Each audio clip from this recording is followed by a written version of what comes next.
The advice I see on the internet about how to master music is absolutely wild. On one side, you have people that say you have to have super expensive plugins and gear. On the other, people are saying that you can do it with AI mastering tools. And then there's the group that says you can just use free tools and make it sound professional. So which one is right? I took the same song and mastered it 4 different ways to get to the bottom of this. So in this video, we're going to do a shootout between these 4 different masters that I did. I was shocked by the results. In my opinion, 2 sound pretty good, 1 sounds mediocre, and 1 kind of failed. The song we're listening to is called Dear Reality. It's by Factory Rejects. These guys have a Kickstarter going on right now, so if you like the song, go and check them out, show them some love, throw them some money at their Kickstarter. So really quickly, I normalized all of these to have the same peak level, so which is the most representative across the board for when we're talking about mastering. That way we maintain any differences in the relative loudness between the different masters, because that also will play a role in mastering for your final song, despite what a lot of people on the internet have to say about that. So here is the unmastered version.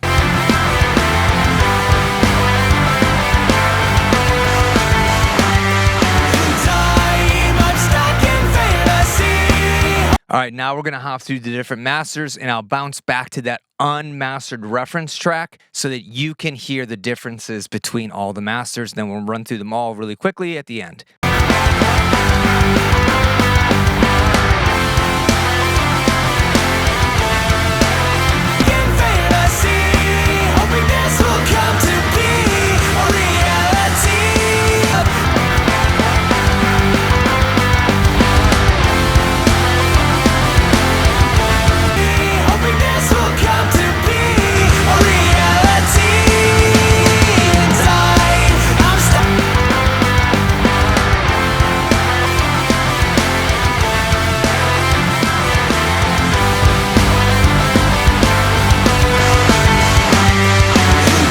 All right, so here's the point in the video where I'm going to ask you to pause it and go into the description and let me know which one of these masters you think sounded the best. Or if none of them sounded the best, let me know if the unmastered one was the best in your opinion. So now I'm going to reveal what each of those masters were. All right, so first up, Master A was done with Waves Online Mastering. That's right. This is an AI mastering tool. I loaded in the unmastered file and we just went to master and we used the precise style. They have a few other methods that you can use. This adds a little bit of bass, but I thought it sounded kind of boomy and weird. Presence was nice, but it was too bright. It was way too crazy on the top end.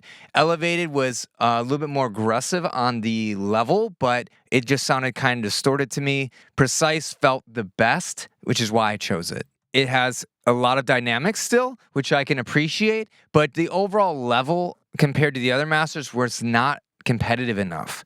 The other thing about it is it added a lot of brightness and it pulled out all the low end, in my opinion. So let's check that master out now.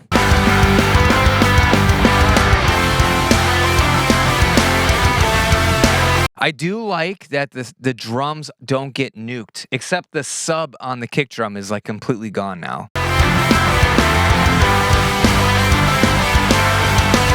It feels like it added like a crazy high pass filter on it. Master B. What is this one?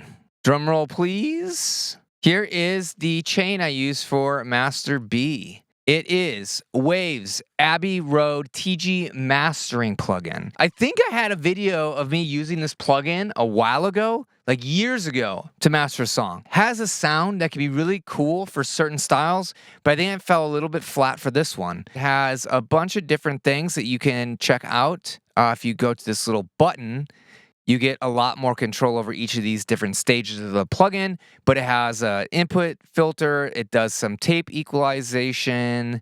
The tone region gives you like a 4-band EQ. These are very musical bands, but they're not very surgical. And sometimes you need really, really surgical moves and mastering to not affect different elements, especially for dense music like rock and metal. They also have a limiting stage, which I found challenging in order for me to limit this track to try to really drive the loudness up. I actually had to make 2 different instances of this plugin, and you'll see I bypass everything except that limiter, and then I change that to the limiting mode so that we can really get the loudness up. But we got a decent result at the end. It sounded like this.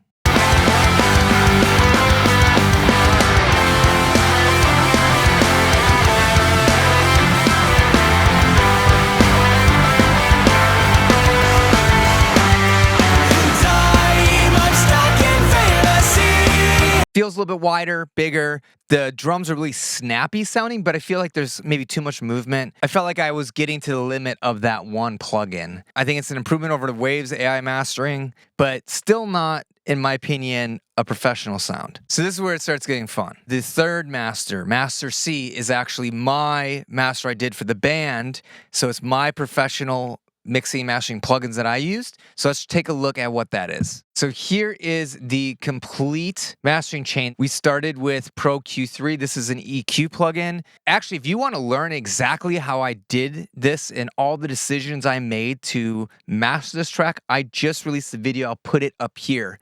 Go and check that out because it's 30 minutes of incredible knowledge on how to master a song from start to finish. Rolled off the low end, the subs, did some mid-side EQ. I rolled off the sides a little bit more to reduce some rumble that I was getting in the guitars. Let me show you what that sounds like.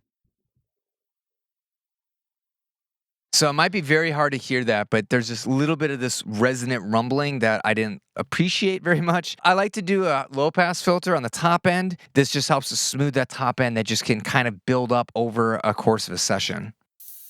So that's what we're getting rid of. All right, next up is a controversial one. This is Waves Curves AQ. So this generates a few different profiles that you can just click through to make some decisions on what the overall EQ tonal balance of your song should sound like. And then you just dial it in from there.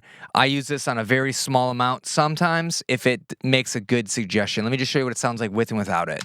Hoping this will come to be a reality. I'm stuck playing in your dream, hoping I'll be waking up.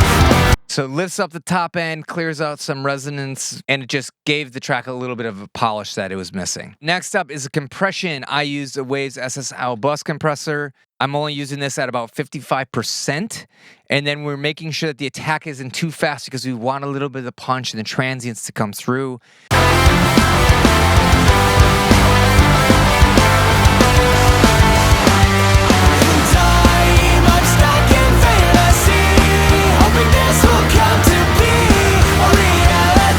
Next on the list is Sonic Inflator. So this is just to add more density to the track. Let me take it in and out.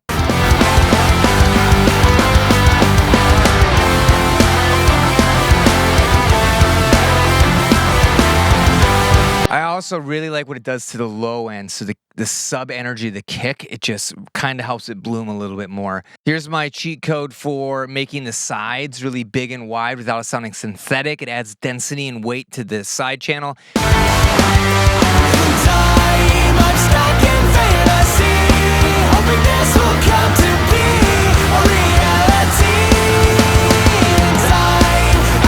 Let's exaggerate it.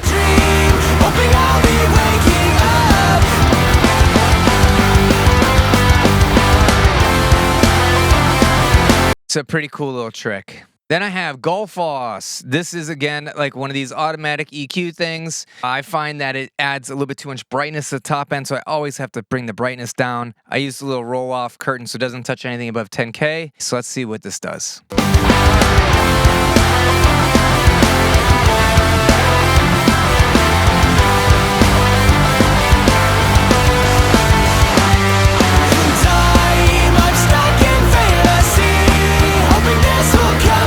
It does this nice thing to the low end that I like. It just adds a little bit more bloom to it, makes it feel a little more organic. It's only really doing like a dB max of equalization in those different spots. Next up is Soothe 2. This is to tame any crazy resonance or harshness I couldn't get out with the EQ or that I might have missed during the mixing process. Let's hear the difference.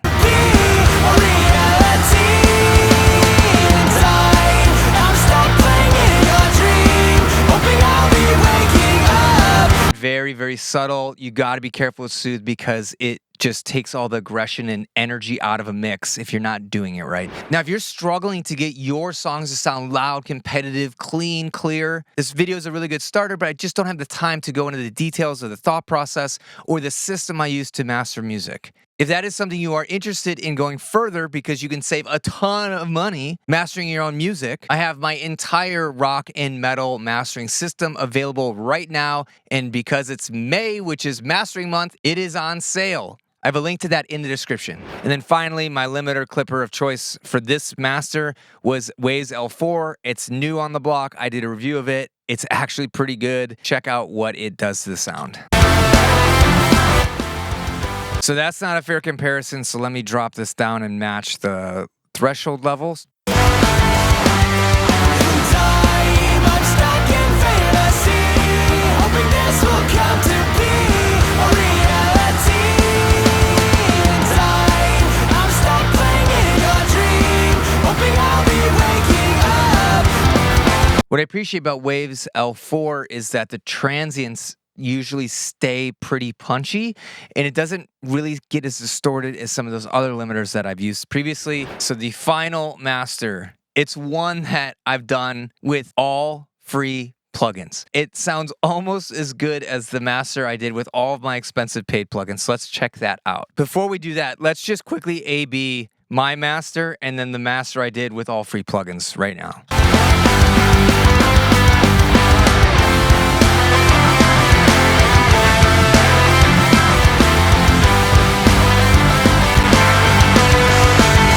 In my opinion, it starts getting a little bit bright and it starts hollowing out the mix, which will make reproduction of this song on multiple different speaker systems be a little bit more chaotic.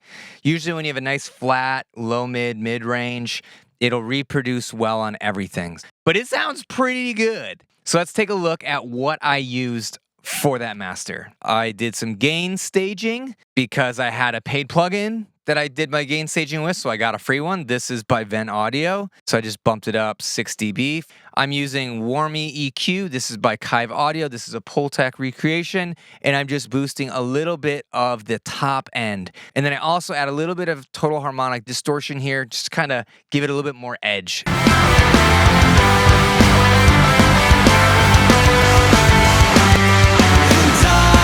I'm stuck in fantasy, hoping this will come to be a reality. Isn't that a nice little top end thing that it does? I love it. Next up is Ozone. They have an EQ that is free. It's their advanced EQ. It's like really, really, really good. Everybody should grab this. I did a high pass filter like I typically do. And then I have a gentle boost at 200 hertz to kind of add a little bit more impact to the transients.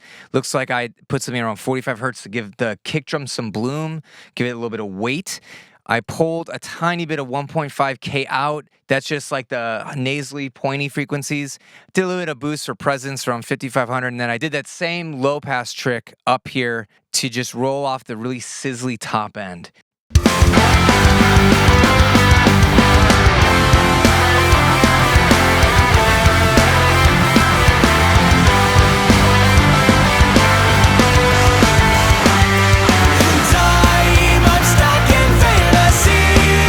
All right, next up, clipping plugins. This thing is killer. I've talked about this. I did a clipper shootout. This is pretty much the best free clipper you can find. So I have it set to hard clipping mode. That's going to maximize our transient impact, but it might add in some distortion. But for rock and metal, the hard clipping algorithms tend to sound the best.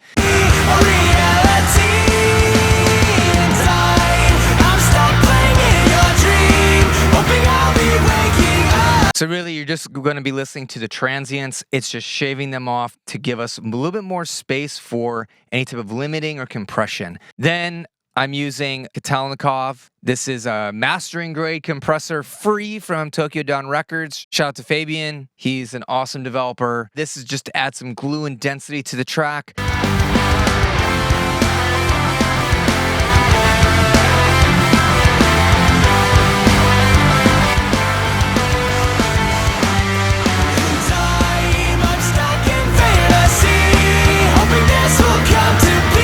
And because I didn't have a free limiter that I was aware of right away, I just decided why not just use Katalnikov again because it's that good. So I just made the attack super fast and the release is really fast. I set my output gain just to my standard level, which is minus 0.2 dB, and I called it a day. Check it out. This is with and without the limiting.